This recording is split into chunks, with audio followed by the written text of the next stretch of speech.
How did you come from central banking to now trying to build the next Uber for trucks?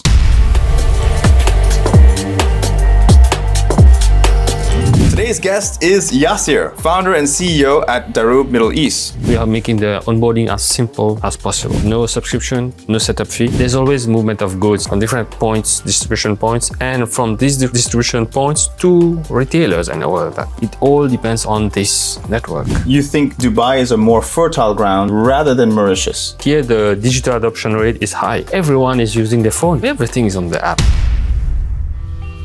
How did you come up with this name? Were you going through a midlife crisis?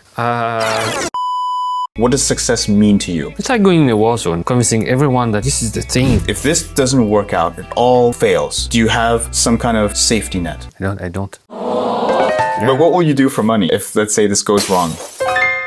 That's a hard one. Think of us like water. We'll go with the flow.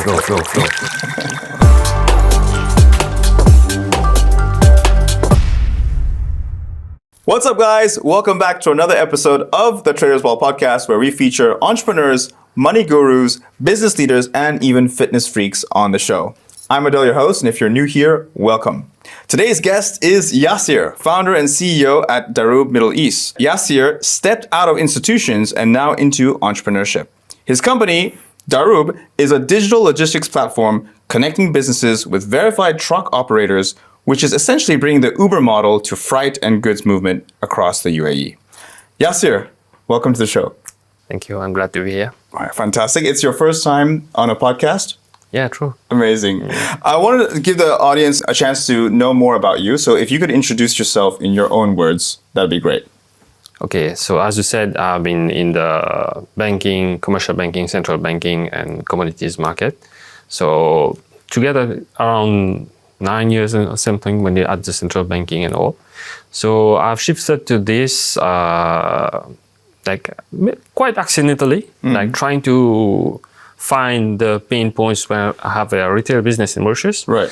I found some pain points. So in trying to find a solution which is not there to address the trucking business, to formalize it, to digitalize it, let's say. Right.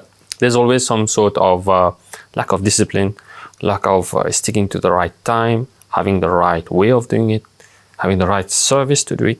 So that's why I chose to launch this venture. And then the reason I thought of UAE is because here the digital adoption rate is high. Everyone is using their phone. Everyone is on the app. Everything is on the app. So I thought I'll bring it here to start incubating here. Right. Like, let the baby get born here, right, and then we bring the concept elsewhere. And you think, so since you're from Mauritius, you think Dubai is a more fertile ground for this kind of activity rather than Mauritius? I'm not speaking only of the market size, which here definitely is bigger. I'm speaking more of the, like you said, fertile ground.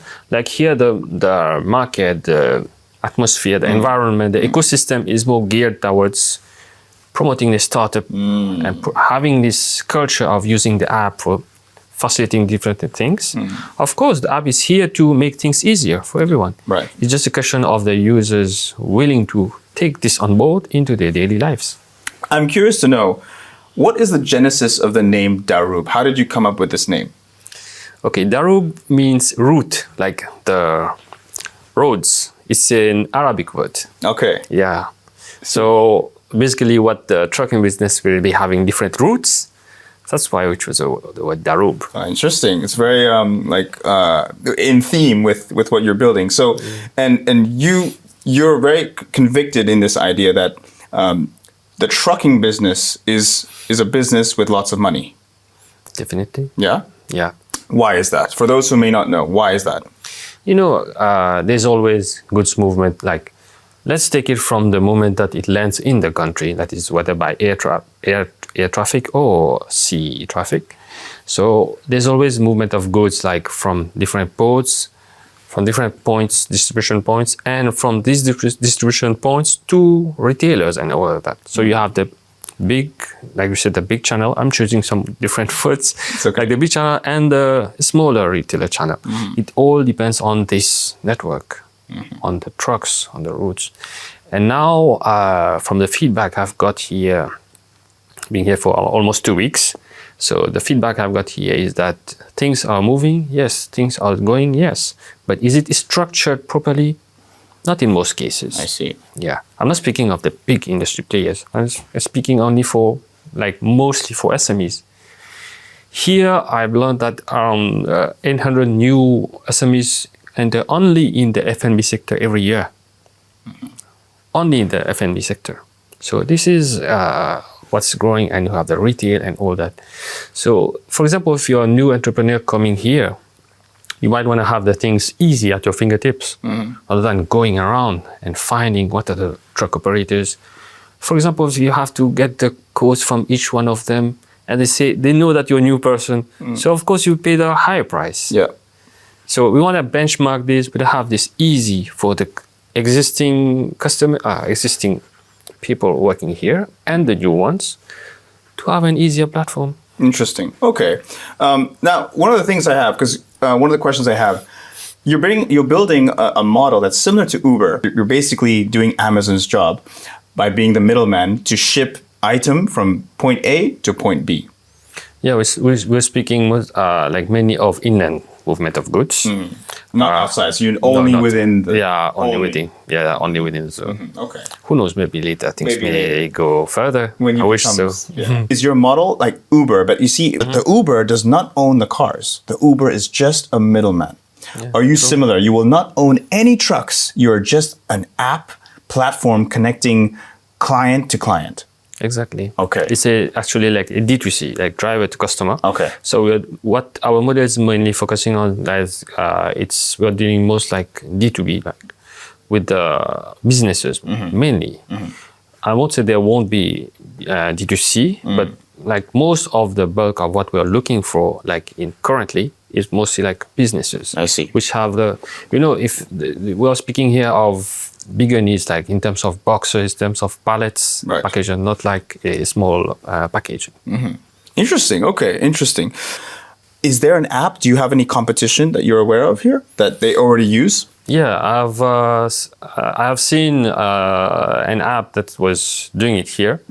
I don't say there's more. I'm not saying there's not more than that. So far, I've seen one. Okay. But I won't say the name of the app either, because from there I've seen like more pain points coming because the app apparently has a lot of issues.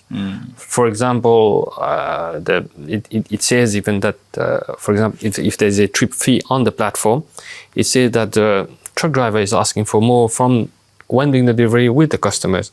So it's like it's not functioning properly.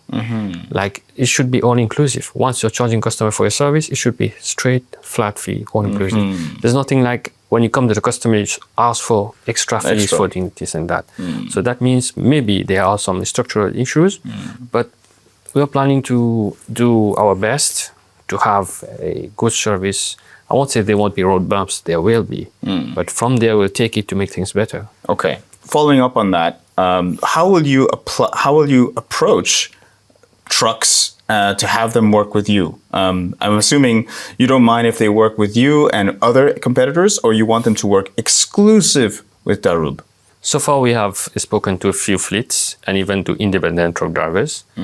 To be honest, it was quite difficult to take some of them on board, but we have a success rate of approximately 65% with the people we have spoken.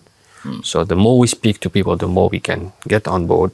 So I think with as things go on with the movement, there will be more trucks that, even if they are unwilling, they will see the movement and they might join in their future time. Because they win as well. It's a revenue share model. They get a share of the revenues, right? Yeah. But by using their trucks, they get a share of the profits made from the sale. Yeah, sure. Right.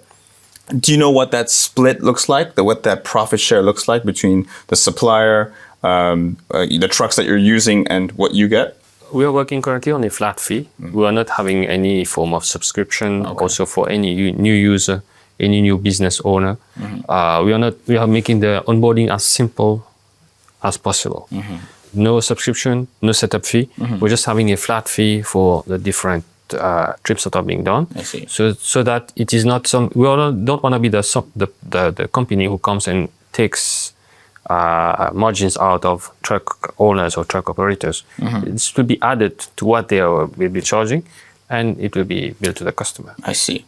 Now, looking at the Uber model, Uber really disrupted taxis. Generally speaking, Uber is much faster. I order it, it comes in. There's also tracking. But logistics is far more complex. It's still a niche, and that's from my research. What would you say is the hardest part about applying the Uber marketplace model to goods and services? What are some challenges you foresee? So we have gone through a few challenges already. There are more to come. So it's more like there are different types of goods. There's only one type of passenger. So right. So from there on, you have fragile type, and you have the big goods, small goods. You have food, FMCG, and all that.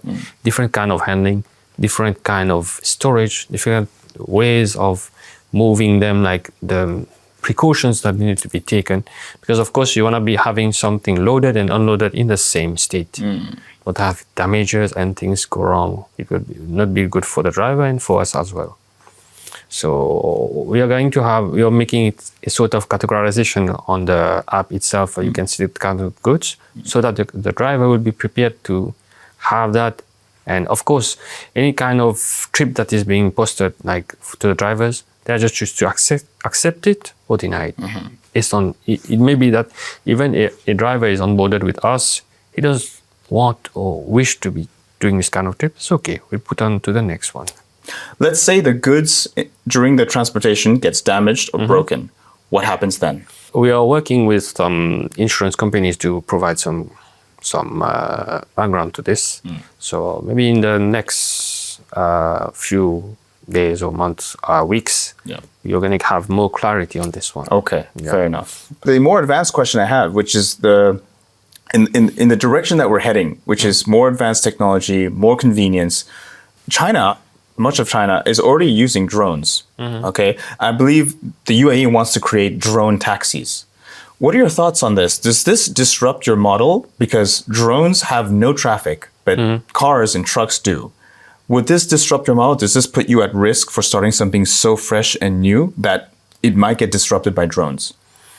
I think of us like water. We will go with the flow.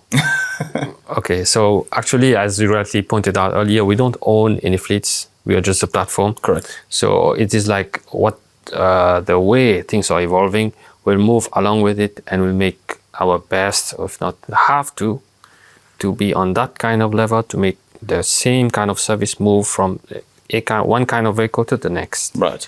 In the same way that you approach fleets, you could approach with drone fleets, right? The same way. You just have to offer the model that's appealing to them for them to be able to say, yes, I want to work with you. This is our cut that we get. Agreed. Handshake. But good thing is that you're not limited to only trucks. You're also open to the idea of drones. Yeah. Sure. We need to see how the model works from the trucks to drones, because with drones, we don't know what the traffic looks like, and what if a drone crashes? Again, you need to work with insurance companies. Are there insurance companies for drones? There may be more insurance companies for trucks, but since this is relatively new, we don't know how that looks like. True. Right. Yeah, you made me think like how it's going to be looking like when walking across the street, looking at a drone coming up above your head with lots of goods. It may sound scary, but I'm sure they will have something to make this look like normal. Interesting. Now, coming from a more personal background perspective, because you used to work as a central banker for the Central Bank of Mauritius, is that correct? Yeah. So how did you come from central banking to now, and with a compliance background, to now trying to build the next Uber for trucks? I'm curious to know how this came about. Okay, that's a hard one. Actually, don't have the direct answer to that. It's just that thinking and seeing how the way things evolve, and the idea just came up. And because of the fact that I did not see a solution yet, or maybe the solution that is there is not that much good, that's why I have a team. We are trying to build it to get to that level, because that's what we are, that's what we're aiming to be. And it's not like we'll settle for anything less. We want to be the right one, the right platform for I this. see. And when did this happen? Was it 2025, just last year? Mid of last year. Mid of last year. Yeah. Were you going through a midlife crisis? Not really. Like I was saying, I was living this kind of situation where the trucking became a pain point for quite some time. And then this idea came up and then going deeper and deeper. So that's how we're working towards this, because the more I looked into the problem, the more I found that it is more like a need rather than something that a want. It's more that something very important. From a support perspective, when a new idea comes about, generally speaking, support levels tend to be quite low. Generally speaking, like the people's sentiment tend to say, this is never going to work. You have so much competition already in front of you. I don't know if it's a question mark. Have you received the support that you feel you deserve? At the start, Yes. it was hard. I'm speaking of, but I have the family support, which is good. Like my wife and kids, my parents and all, they are with me in this. They're with you. Yeah, they are with me in this venture, like constantly. And now speaking of the stakeholders, yes, there was some kind of resistance even when I was pitching the idea back in my country until here. You see the kind of resistance, but it's normal. I was prepared for this. I knew this would come. It's not anything surprising to me. But I got, since a few weeks when we started here, I got the proposal from a friend who wanted to invest. Yes. So I don't know if it's right to say, but I refused it because I felt that we need to go bigger. Hold on, let me just rephrase this. You refused an investment, a potential investment in your company. Yeah. Yeah. Why did you refuse it? Because I felt that the level that we were still very young. That valuation was too low. I was waiting to get at least to the next level. Interesting. Or the bigger one, Right. up to, because we are bootstrapping, so trying to use it as maximum runway till get to the level that is comfortable, then we might take up this option. It's very interesting. I also come from a compliance background back in the UK, working for the FCA, the Financial Conduct Authority. We always had to make sure that there are wind down plans. In case something goes wrong, you have a wind down plan of making sure everyone gets paid, and you can wind down in a good fashion. Do you have any kind of backup if this doesn't work out, it all fails? Do you have some kind of safety net? I don't. No. It's good that I don't. Interesting. Yeah. How does that make you feel? It makes you feel like, I've read stories about I don't know which one, but I know that, like, the moral of the story, that there was a battle at a certain point in time where the soldiers crossed the bridge. They burned down the bridges behind them because they said, we are not going back. You have to come here to win.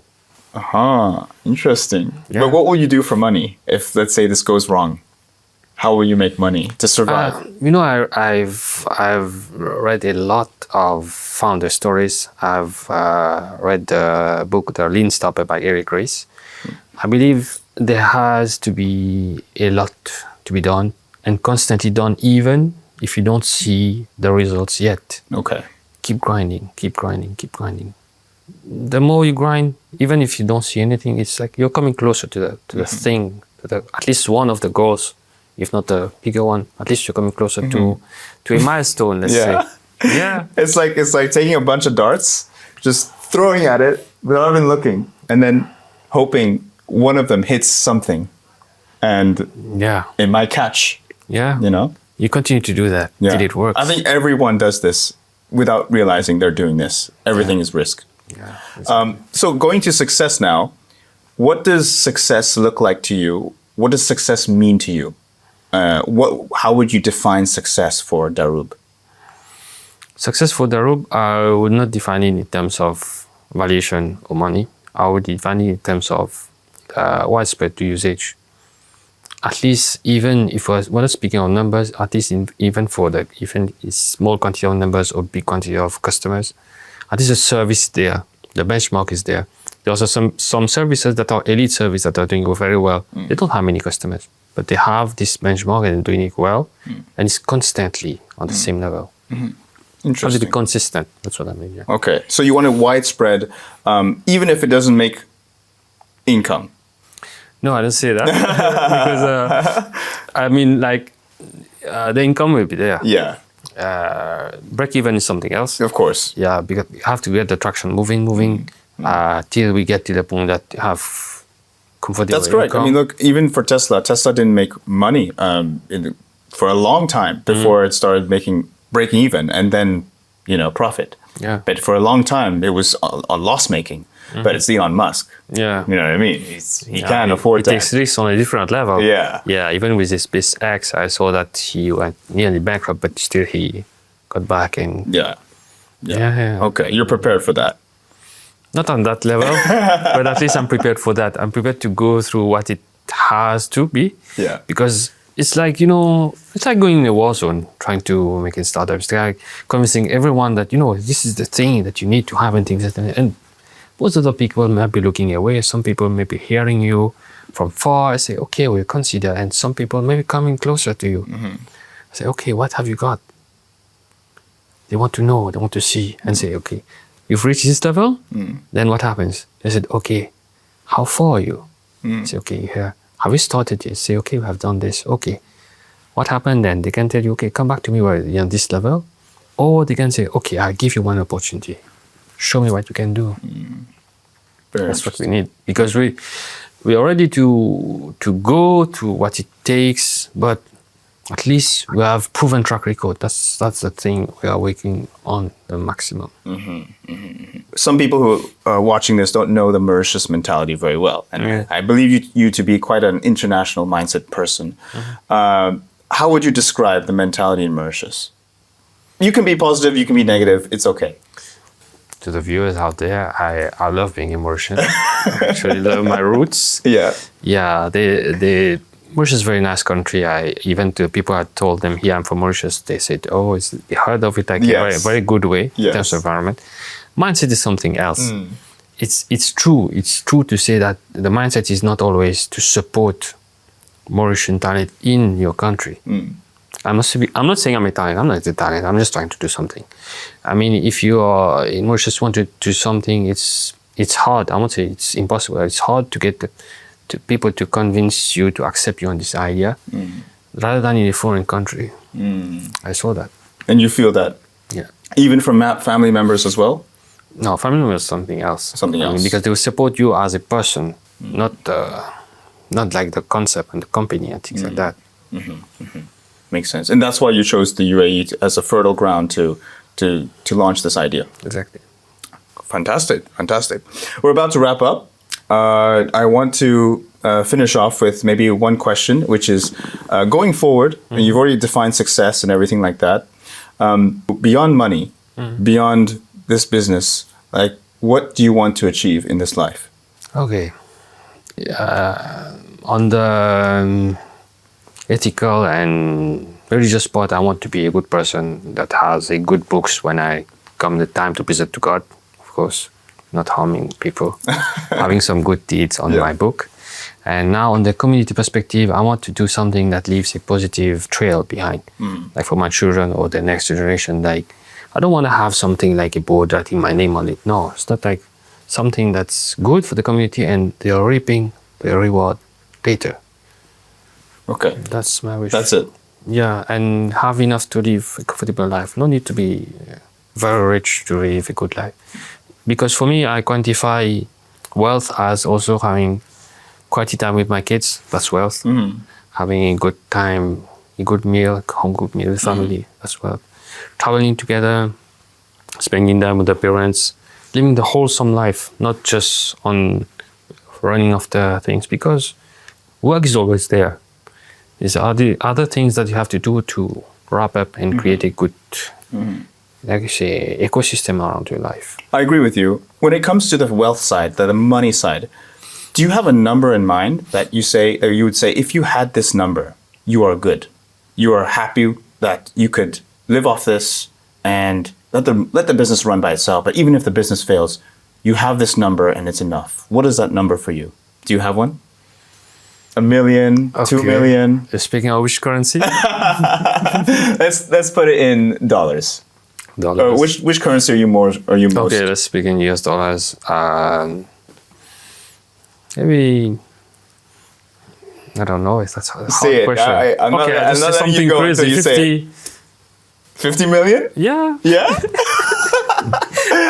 Okay. It's just something crazy. Yeah. I don't know. That's just a figure. that came So to my 50 mind. million in your account, you're good. You can retire. Yeah. Okay. Not 49. Yeah. 50. 50 onwards. Okay. All right. Amazing. Yeah. We'll leave it there. Thank you so much, Yaasir, for your time. All the best. I thank you for the opportunity presented to me to be here. Of course. It's my pleasure. All the best with Darub. I really want to see the success of it. And anything I can do from my side, you can always reach out to me.